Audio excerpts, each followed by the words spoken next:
Remember back to when you first discovered poker and a whole new world opened up for you. At first, it was just a hobby, a way to challenge yourself and maybe make a little bit of money on the side. Then you got hooked. Every spare moment, you were thinking about the game, analyzing hands, and strategizing for your next session. And soon, you started to win. That first big pot, the thrill of the game, the adrenaline rush, it became addictive. You started to think, maybe I can do this full time. Maybe I can make a living out of this game. So you decide to go all in. You set up your poker station at home. You invest in a new laptop, track your progress in PT4, and start to take the game more seriously. Poker becomes more than just a game. It's your passion, your career. This feeling lasts for a while as you climb up the stakes and start to make enough money to support yourself. Maybe you're even able to buy a house, start making some investments, and start setting yourself up for the future. But as time goes on, the highs and the lows start to take their toll. The winning streaks feel amazing, but the losing streaks are brutal. You find yourself questioning your decisions, doubting yourself, and wondering if you're on the right path. You start to feel lost. The passion that once drove you is overshadowed by frustration and uncertainty. You're putting in the hours, but something feels off. You start to wonder, why am I doing this?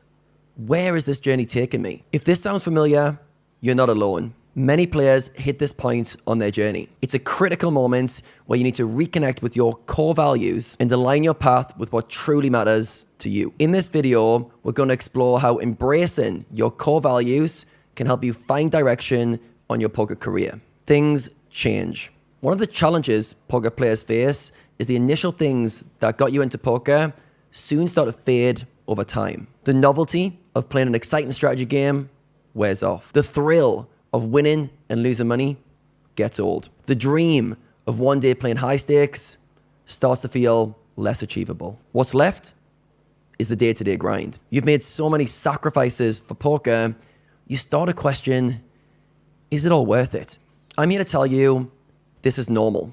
And the good news is you don't have to start over and make any drastic changes. You just need to make a mindset shift and reconnect with what actually matters for you. Why your values are so important. Most people set a goal that they think they want to achieve and try to find fulfillment on the path. This rarely works out. Let's say you set the goal to build your bankroll to 100K. For the first few months, you grind and study like crazy, but over time you burn out and start to lose motivation. Even if you achieve the goal, you're still left feeling unfulfilled as you mistakenly thought the goal was going to be the path to fulfillment. I believe that a better way to approach life is to first understand your highest values and then use those to determine your goals and behaviors. I'll be showing you how this works in the rest of this video.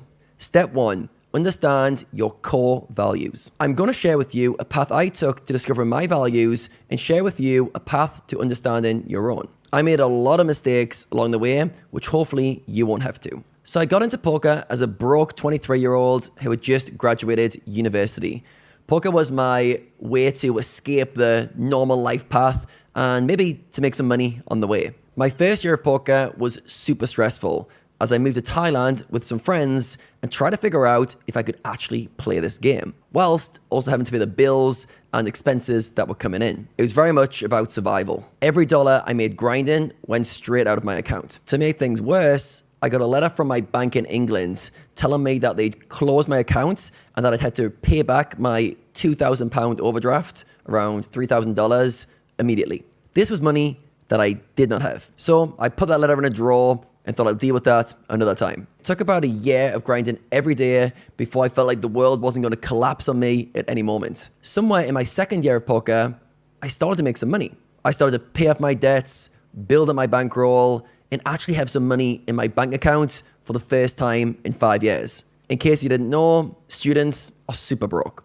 Now with a bit of breathing space, I started to think bigger and challenge myself and see what I could achieve in poker. I became obsessed with the game and set myself the challenge of getting to mid-stakes. Over the next 3 years, I went from playing $15 heads-up sit-and-goes to establishing myself as one of the better regulars at $300 games and loving every moment of it. I built my bankroll to 6 figures and I was getting Super and Over Elite rakeback, which at the time I think was worth around $108,000 per year. From the perspective of a broke 23-year-old starting out, I felt like I'd made it. Yet it was around this time that I started to stagnate. I started to lose my enjoyment for the game, and it started to feel like a grind. Now, if somebody had asked me